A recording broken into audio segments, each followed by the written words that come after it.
Tirumala laddu very important. కానీ అన్ని మతాల్లో మనకి ఏంటంటే చర్చ్, దర్గా ఇవి ఉన్నాయి. అక్కడ అన్ని చోట్ల కూడా ఏంటంటే ప్రసాదాలు ఇవన్నీ చేస్తుంటారు. ఇప్పుడు వాళ్ళ ఆరోపణ ఏంటంటే దాంట్లో యానిమల్ ఫ్యాట్ అనేది మిక్స్ అయి ఉంది అని చెప్పారు. సరే, కొందరేమో చెక్ చేసాం ఉందంటున్నారు. సరే, ఉందనుకుంటే మరి అక్కడ ఉన్న బోర్డు వాళ్ళు ఏం చేశారు, అక్కడ ఉన్న ఒఫీషియల్స్ ఏం చేశారు? మరి ఇది ప్రాసెసింగ్లో అదన్నీ చెక్కింగ్ ఉంటుందని విన్నాను. అంటే ట్యాంకర్ రాగానే చెక్కింగ్ ఉంది. మరి ట్యాంకర్ నుంచి ఎట్లా పాస్ అయింది? కాబట్టి ఇది చాలా జాగ్రత్తగా పరిశీలించి ఎవరైతే తప్పు చేస్తారో వాళ్ళని కఠినంగా శిక్షించాలి. ఎందుకంటే అనుమానం ఒక్కసారి వచ్చిన తర్వాత అది అందరి మీద పోతుంది. వాళ్ళు చేసారో లేదో.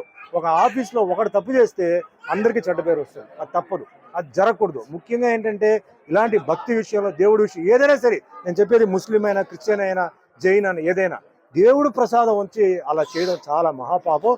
అందులో వెంకటేశ్వర స్వామి పాత్ర నేను చేశాను. తిరుమలకు ఈరోజు ఏంటంటే భారతదేశం ప్రపంచం నుంచి వస్తున్నారు. లడ్డు అంటే అంత ఒక సెంటిమెంట్. ఆ లడ్డు ఎన్నో ఊరికి కొరియర్లు వెళ్తుంది. ఆ లడ్డు అంటే ఒక అది అది అంటే తింటేనే ఏదో ఆరోగ్యం బాగాలేకపోతే మాకు ఆ లడ్డు తినేసిన తర్వాత మాకు బాగుంది అంటే అంత సెంటిమెంట్ ఉన్న ఒక లడ్డుని అలా చేసేవాళ్ళని వదలకూడదు. దీనికి నేను చెప్తున్నాను, దీనికి ఎంతైనా సరే అదే మాదిరిగా ఇప్పుడు ఎన్నో బిల్లు పాస్ చేస్తున్నారండి.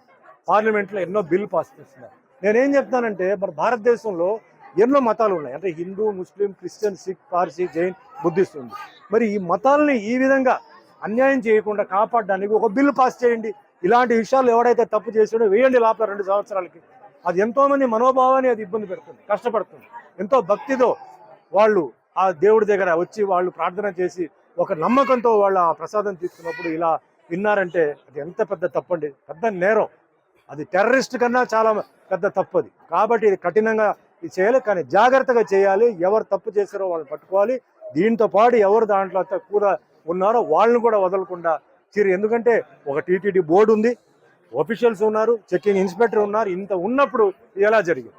సో ఖచ్చితంగా దీనికి ఏ లెవెల్ అయినా సరే సీఎం చంద్రబాబు నాయుడు గారు, డిప్యూటీ సీఎం పవన్ కళ్యాణ్ గారు ఇది వదలకూడదు. ఇది ముఖ్యంగా హిందువులకి చాలా ఒక అవమానం, హిందూకు చాలా వాళ్ళ మనసుని దెబ్బ కొట్టినట్టు అవుతుంది. కాబట్టి ఇది ఖచ్చితంగా ఫాలో అప్ చేయాలి. దీన్ని వదలకూడదు. ఎవరైతే చేశారో వాళ్ళని కఠినంగా శిక్షించి వాళ్ళని ఏం చేయాలో ఖచ్చితంగా చేయాలి. దానికి నా సపోర్ట్ ఎప్పుడు ఉంటుంది.